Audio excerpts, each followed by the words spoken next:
Hello and welcome to concept classes. Second chapter के first part में हमने आपको बताया था कि क्रोमेटिन्स दो मटेरियल से बने होते हैं, that is DNA and histone proteins.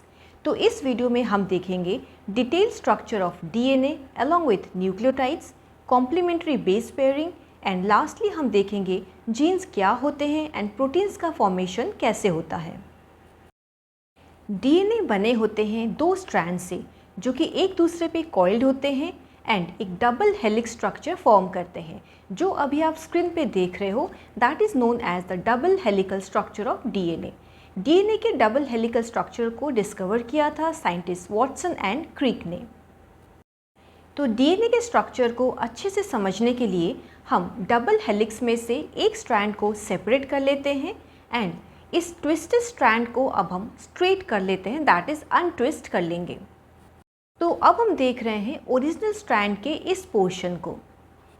DNA actually एक पॉलीमर है बिकॉज ये बहुत सारे टाइनी यूनिट्स कॉल्ड मोनोमर्स से बने हुए हैं और ये मोनोमर है न्यूक्लियोटाइड। सो डीएनए का दोनों स्ट्रैंड्स पॉलीन्यूक्लियोटाइड चेन्स हैं एंड इनका जो मोनोमर है दैट इज़ न्यूक्लियोटाइड वो 3 मटेरियल से फॉर्म होता है। टॉप पे है फॉस्फेट जो कि कनेक्टेड है पेंटोज शुगर से और साइड में है एक नाइट्रोजनियस बेस। मोस्ट इम्पॉर्टेंटली हर एक न्यूक्लियोटाइड में शुगर एंड फॉस्फेट सेम होते हैं बट बेसिस वेरी करते हैं। बेसिस 4 डिफरेंट टाइप्स के होते हैं, abbreviated as A, T, C and G that stands for adenine, thymine, cytosine and guanine. इन चारों बेसिस में से कोई भी एक base pentose sugar and phosphate के साथ फॉर्म करता है एक single monomer that is nucleotide. अब इन दोनों न्यूक्लियोटाइड को हम देखते हैं कि वो कैसे कंबाइन होते हैं एंड पॉलीमर फॉर्म करते हैं। सो बेसिकली एक न्यूक्लियोटाइड का फॉस्फेट बॉन्ड फॉर्म करता है with sugar of the next nucleotide और यही प्रोसेस रिपीट होता है फॉर थाउजेंड्स ऑफ न्यूक्लियोटाइड्स, जिसकी वजह से शुगर एंड फॉस्फेट एक लॉन्ग चेन फॉर्म करते हैं जिसे हम शुगर फॉस्फेट बैकबोन बोलते हैं। अब अगर आप फुल डीएनए का डबल हेलिकल स्ट्रक्चर जो कि एक्सट्रीम लेफ्ट में है उसे देखोगे तो शुगर फॉस्फेट बैकबोन ये आउटसाइड पोर्शन है। सो ये एक प्रोटेक्टिव आउटर केस फॉर्म करता है अराउंड नाइट्रोजनस बेसिस जो कि मिडिल में है। अब अगर हम सिंगल लॉन्ग चेन को देखें तो आप देखोगे कि सारे बेसिस साइड में बॉन्डेड हैं और यही वो चीज़ है जो दोनों स्ट्रैंड्स को डबल हेलिक्स में होल्ड करके रखती है।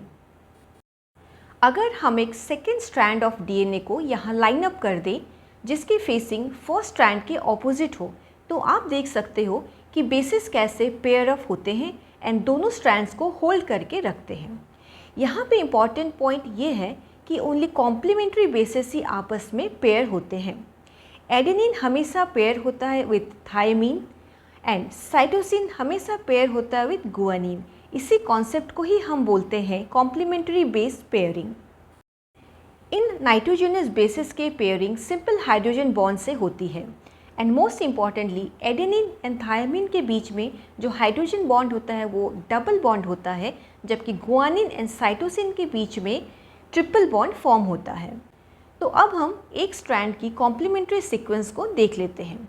फॉर एग्ज़ाम्पल ये एक स्ट्रैंड ऑफ डीएनए है और इसमें बेसिस हैं A, G, T, G, C, T, T, A and C। As we know कि एडेनिन थायामीन का कॉम्प्लीमेंट्री है एंड गुआनिन साइटोसिन का कॉम्प्लीमेंट्री है। सो हमारे कॉम्प्लीमेंट्री स्ट्रैंड का फर्स्ट बेस होगा T that is thymine as adenine is complementary to thymine. Guanine का complementary होगा साइटोसिन एंड सो ऑन। तो अब हम देख लेते हैं जीन्स क्या होते हैं। तो जीन्स नाइट्रोजनस बेसिस का एक पर्टिकुलर सीक्वेंस होता है जो एक पर्टिकुलर प्रोटीन को कोड करता है।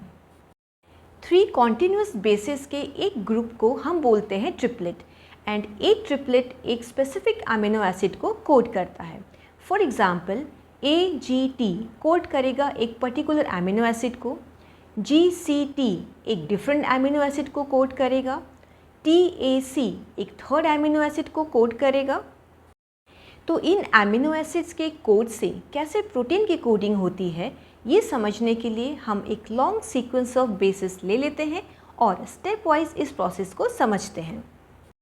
सबसे पहले हमारे सेल्स इन डीएनए बेस्ड सीक्वेंस को रीड करते हैं as a series of triplet codes जिसमें 3 बेसिस होते हैं।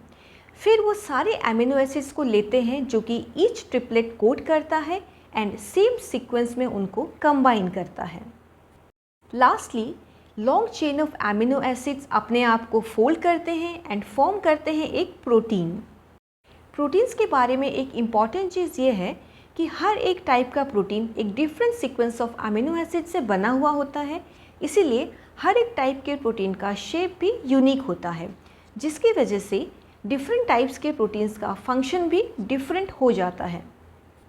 दैट मीन्स हमारे बॉडी के हर एक सेल के अंदर बहुत सारे डिफरेंट प्रोटीन्स होते हैं जो बहुत सारे डिफरेंट फंक्शंस कैरी आउट करते हैं। प्रोटीन्स का जो मेन यूज़ होता है हमारे बॉडी में वो है एज एन एंजाइम, जो कि हमारे बॉडी में केमिकल रिएक्शंस को स्पीड अप करने के लिए बायोलॉजिकल कैटलिस्ट के तरह काम करता है। सेकेंडली हार्मोन्स, जो कि through out the body messages carry करते हैं। लास्टली स्ट्रक्चरल प्रोटीन्स, जो कि हमारे सेल्स एंड टिश्यूज़ को स्ट्रेंथ प्रोवाइड करते हैं। So I hope the structure of DNA and genes is clear to you. In the next videos, we'll see the process of mitosis.